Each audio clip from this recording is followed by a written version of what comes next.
पहले आपको पता होगा कि प्री एग्जाम में स्कैम हुआ था और हमने लगातार चिल्ला चिल्ला के 5-7 वीडियो जारी करके कोर्ट तक गए, तब कहीं जाके उस रिजल्ट को रिवाइज करा पाए। और सिर्फ लड़ाई हमें एसएससी से नहीं लड़नी पड़ी, हमें लड़ाई एसएससी में पढ़ाने वाले शिक्षकों से भी लड़नी पड़ी, जो ये कह रहे थे कि एसएससी में कोई स्कैम हुआ ही नहीं है। और आज भी कुछ कुछ हालत वैसे ही हैं कि कोई शायद ही, मुझे लगता है कि जो बोलने आएगा कि गलत हुआ है। क्योंकि होगा क्या कि अगर कोई गलत बोलने आएगा तो उसको लड़ाई भी मोल लेनी पड़ेगी, कुछ बच्चों से भी लड़ाई मोल लेनी पड़ेगी। जब मैं स्टार्टिंग में प्री एग्जाम में स्कैम को उखाड़ रहा था तो बहुत सारे वीएच कैंडिडेट हो या फिर बहुत सारे सेलेक्टेड स्टूडेंट हो, वो मुझे भी धमका रहे थे, आप ऐसा क्यों कर रहे हैं, इससे ये हो जाएगा, इससे वो हो जाएगा। मैंने उनको कहा था कि भाई ये चीजें मेंस में भी होंगी, तुम मेंस के लिए भी तैयार रहो। ये एसएससी का पैटर्न बन गया है कि ये सिस्टमेटिक ढंग से बच्चों के साथ स्कैम खेलते हैं। एसएससी सीजीएल 2024 का एकदम ऐसे समझ लीजिए कि जी का जंजाल बन गया। जब से शुरू हुआ तब से लगातार बच्चों को दर्द दे रहा है। पहले प्री की हाई कट ऑफ गई, वो भी सिर्फ कितनी थी, 76%, और हम सब लोग उस पर आग बबूला हो गए थे। और मेंस की कट ऑफ कितनी गई है, अगर किसी को असिस्टेंट सेक्शन ऑफिसर एमईए में बनना है तो 362 नंबर लाने पड़ेंगे 390 में, यानी लगभग 93% कट ऑफ जारी है। आईआईटी, यूपीएससी, इन्होंने तो इंटरनेशनल सिविल सर्विसेज सबका रिकॉर्ड तोड़ दिया।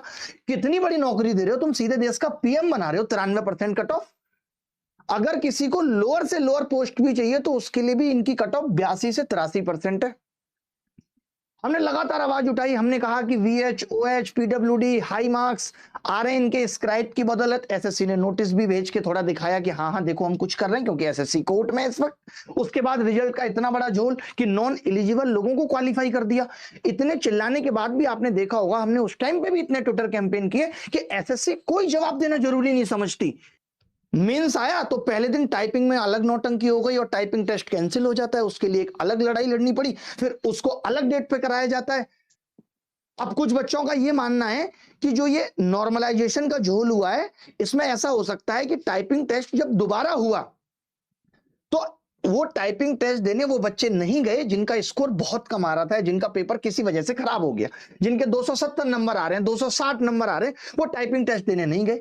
अगर ऐसा होता है कि एसएससी ने उन बच्चों को एब्सेंट मान लिया, तब आप समझ सकते हैं कि नॉर्मलाइजेशन का कितना घातक हो सकता है। नॉर्मलाइजेशन कितने बच्चों के जीवन पे उसका असर पड़ सकता है, क्योंकि बच्चे ही कम हो गए और सिर्फ उन्हीं बच्चों से नॉर्मलाइज स्कोर बना जो कि टॉपर्स थे।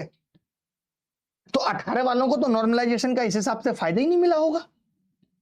अब ये सब चीजें पता कैसे चले, आपको पता है कि एसएससी कुछ भी चीज साइट पे तो देती नहीं है, उनकी अलग नौटंकी है। वो आज रिजल्ट देंगे, 2 हफ्ते बाद फाइनल आंसर की बताएंगे। हम सब लोग ये चिल्ला के कह रहे थे कि पहले फाइनल आंसर की दे दो, ताकि बच्चे को लगेगा कि उसकी औकात है कोई नौकरी लेने की, तो वो नौकरी ले लेगा, नहीं तो नहीं भरेगा पोस्ट प्रेफरेंस। लेकिन इन्होंने ऐसा भी नहीं किया, ये तो सीधे टेंटेटिव आंसर की के बाद आपके मुंह पे फेंक के रैंक मार देते हैं। ये किस हद तक सही है भाई, मैं पूछना चाहता हूं, बताओ आप। क्योंकि मेंस की अभी तक सिर्फ टेंटेटिव आंसर की आती है, उसमें कुछ सवाल गलत होते हैं, बच्चों को रिप्रेजेंटेशन डालने को कहा जाता है। 100 रुपए लेकर एसएससी करोड़ों कमा रही है। एक साल में एसएससी कितने एग्जाम लेती है? सारे ऐसे मैसेज है जो बच्चे कह रहे हैं मेरे 323 नंबर थे, तो this is my Roy score. Student जिनके 315 नंबर है उनका नाम है लिस्ट में, मेरा नहीं है, क्या करूं मैं, क्या करेगा ये बच्चा? ये तो मैं बहुत नॉर्मल मैसेज लेके आया हूं। आई हैव स्कोर 322 रॉ इन 18 जनवरी। आपको भी पता 18 जनवरी का पेपर थोड़ा मुश्किल था, बच्चों को उम्मीद थी कि 322 आ रहे हैं। सर मेरी एज भी 27 प्लस हो चुकी है, I did not get any post while I have got to know so many aspirants who have scored 322 got 4200 GP post. How I am exempted I could not understand. That was my last attempt. I am parentless in this world. I was fighting alone to get a post. I thought I will get a post this year. ये बच्चों का दुख है। ये सोनिया कुमारी लिख रही है SC category से, 300 रॉ मार्क्स थे इनके, मेरे 330 थे। 20 जनवरी के शिफ्ट में कुछ नहीं मिला, सोचिए। और ये कह रहा है कि ओबीसी 326 पे आईटीआई की यूआर से कट ऑफ क्लियर कर गया। सर ये देखो आप, सर अनफेयर हुआ है रिजल्ट में। मेरी नजर में 3 लोग ऐसे हैं, 308 पे ऑडिटर मिला, 308 पे जीएसटी इंस्पेक्टर। इन सबसे हमने कॉल पे बात भी की है, और बाकी तो अभी जब मार्क्स आएंगे तो दूध का दूध पानी का पानी हो ही जाएगा। ये आप देखो मैसेज। और ऐसा नहीं है, मैं आपको बता दूं, ये 324 ये देखो, ये आपको दिखाता हूं। ये बच्चा कह रहा है कि मेरा स्कोर 336 था रॉ यूआर कैटेगरी में। I got TA whereas several friends of mine below 320 got income tax inspector. इसको टीए मिला 336 नंबर लाके।